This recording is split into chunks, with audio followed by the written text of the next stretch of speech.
Ketika kita mengetahui triliunan rupiah uang APBN dibuat nomboki BUMN rugi, hal ini membuat murka banyak warga Indonesia. Yang lebih heran lagi adalah dia yang teken peraturan pemerintahnya, dia juga yang mengkritik BUMN. Enak bener dapat bantuan equity dari pemerintah, ini sering banget begini. Yang melakukan dia, yang mengkomen dia, yang mengkritik dia yang punya jabatan sekarang selama 7 tahun. Kemarin dia mengkritik tambang itu milik Indonesia, kok yang mengambil keuntungan asing sih? Kok enak BUMN rugi dibayarin APBN? Nah ini komen bikin bingung. Lah lu yang jabat, lu yang nanya, lu yang salahin pemerintah, lu sendiri yang melakukan pembiaran bahkan di zaman jabatannya. Nikel dikeduk habis-habisan. Asli gue bingung dah sama lu pade. Gini deh, sudah berkali-kali kita mengatakan new mind anti negara berbisnis. Biar swasta saja yang berbisnis. Namun pemahaman ala komunis sosialis bahwa negara berbisnis itu jauh lebih baik dan lebih menguntungkan dari swasta berbisnis telah masuk ke pikiran bawah sadar banyak orang sehingga tidak kritis lagi berpikirnya. Begini cara bernegara dari sisi lain. Pemerintah adalah regulator. Ngerti? Regulator. Wasit pelaksana aturan dan pembuat aturan yang memudahkan anak bangsa berkarya. Berkarya secara maksimum. Mengurangi atau menahan asing berkuasa.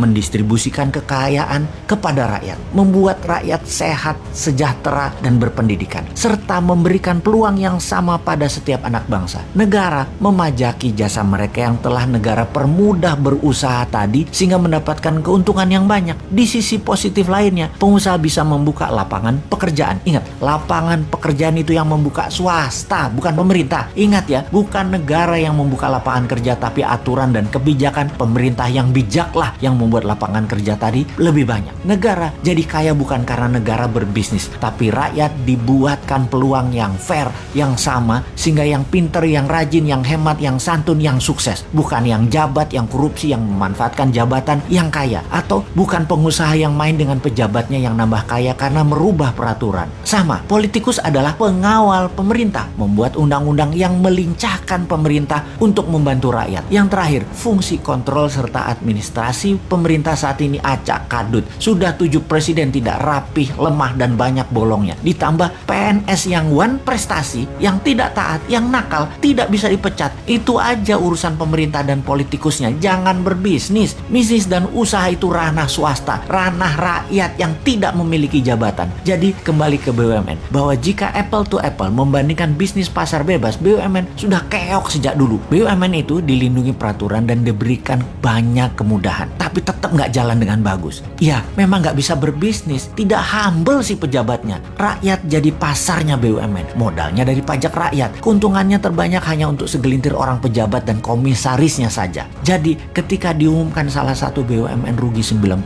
triliun dan akan menjual 6 ruas jalan tol, banyak yang tidak peduli juga masyarakat dengan info seperti ini. Juga banyak juga yang tidak mengerti kenapa rugi, padahal masuk tol kita semua bayar. Banyak yang heran. Tetapi kalau swasta, sungguh perusahaan BUMN itu sudah pilot dari dulu-dulu. Tapi kalau BUMN di bailout pakai APBN, pakai pajak rakyat, ya bubar.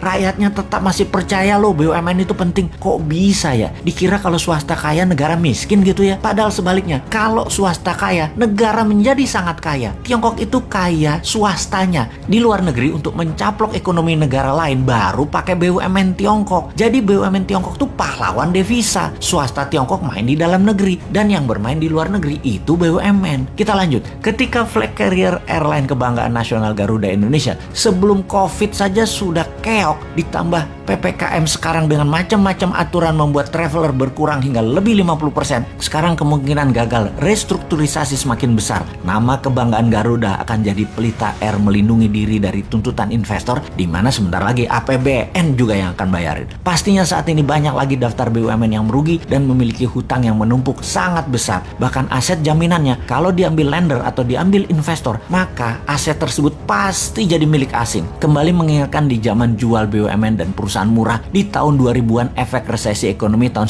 97-98 yang dijual murah di zaman Bu Mega. Sungguh kayaknya bakal tergadai lagi nih aset negara lewat BUMN yang salah kelola. Enggak ding, ternyata pilihannya adalah dibayari pakai APBN walaupun rugi dan terbukti jajarannya nggak bisa kerja. Tenang, ada pajak yang galak buat membayari apapun perbuatan orang yang di atas walaupun goblok.